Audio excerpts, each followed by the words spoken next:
দাবি জানাচ্ছি, ভয়কে পেছনে রেখে সাহসকে সামনে এনে ভোট কেন্দ্রে যান। নির্বাচন বন্ধু হটলাইন 333 এতে ফোন করে সঠিক খবর জেনে নিন। সতর্ক থাকুন, দায়িত্বশীল থাকুন। এখন আমাদের সবার সিদ্ধান্ত নেওয়ার পালা। আপামর জনগণের, বিশেষ করে জুলাইয়ের যোদ্ধাদের আত্মত্যাগ ছাড়া এই নির্বাচন, এই গণভোট কোনোটিই সম্ভব হতো না। সারা জাতির বহু বছরের আকাঙ্ক্ষার দিন। আজ আপনাদের সামনে উপস্থিত হয়েছি এক অতি তাৎপর্যপূর্ণ, ঐতিহাসিক ও ভবিষ্যৎ নির্ধারক মুহূর্তে। আর মাত্র একদিন পরেই সারা দেশে অনুষ্ঠিত হবে ত্রয়োদশ জাতীয় সংসদ নির্বাচন এবং তার সাথে জুলাই জাতীয় সনদের উপর গণভোট। সারা জাতির বহু বছরের আকাঙ্ক্ষার দিন। আমি গভীর শ্রদ্ধা ও বিনম্রতার সঙ্গে স্মরণ করছি মহান মুক্তিযুদ্ধ ও জুলাই গণঅভ্যুত্থানের সকল শহীদকে, যাদের রক্তের বিনিময়ে আমরা বাংলাদেশ পেয়েছি এবং স্বৈরাচার বিরোধী দীর্ঘ লড়াই সংগ্রামের সাফল্যের পর আজ আবার গণতান্ত্রিক উত্তরণের যুগ সন্ধিক্ষণে দাঁড়িয়ে আছি।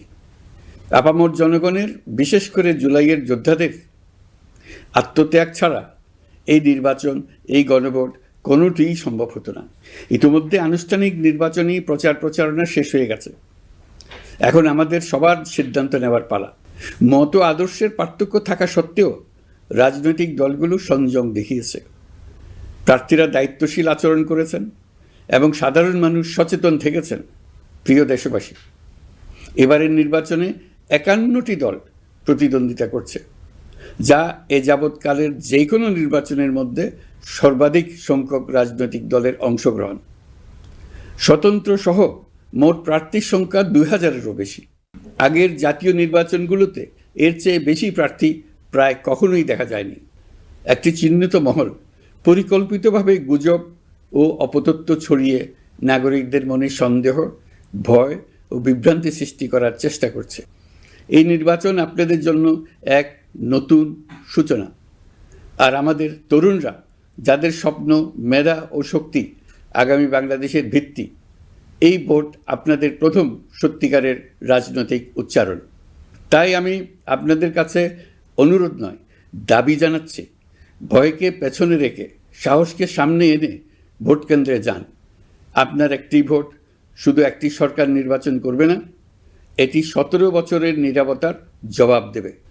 একটি চিহ্নিত মহল পরিকল্পিতভাবে গুজব ও অপতথ্য ছড়িয়ে নাগরিকদের মনে সন্দেহ, ভয় ও বিভ্রান্তি সৃষ্টি করার চেষ্টা করছে। তাদের উদ্দেশ্য একটাই, নির্বাচনের শান্তিপূর্ণ পরিবেশ নষ্ট করা, জনগণের আস্থাকে দুর্বল করা।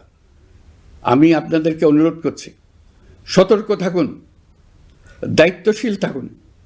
যাচাই না করে কোনো তথ্য শেয়ার করবেন না। গুজবের বিরুদ্ধে সবচেয়ে বড় অস্ত্র হলো সচেতনতা ও সত্য। নির্বাচন নিয়ে যারা বিগত মাসগুলোতে উদ্দেশ্যমূলকভাবে সংশয়, সন্দেহ সৃষ্টি করেছিল, তারা সম্পূর্ণভাবে ভুল প্রমাণিত হয়েছে। জনগণকে বিভ্রান্ত করতে তারা চূড়ান্তভাবে ব্যর্থ হয়েছে। আপনারা সকল প্রকার অপপ্রচার থেকে নিজেদের মুক্ত রাখুন। তথ্য যাচাইয়ের জন্য সরকারের সঙ্গে সার্বক্ষণিক যোগাযোগ রাখুন। নির্বাচন বন্ধু হটলাইন 333 এতে ফোন করে সঠিক খবর জেনে নিন।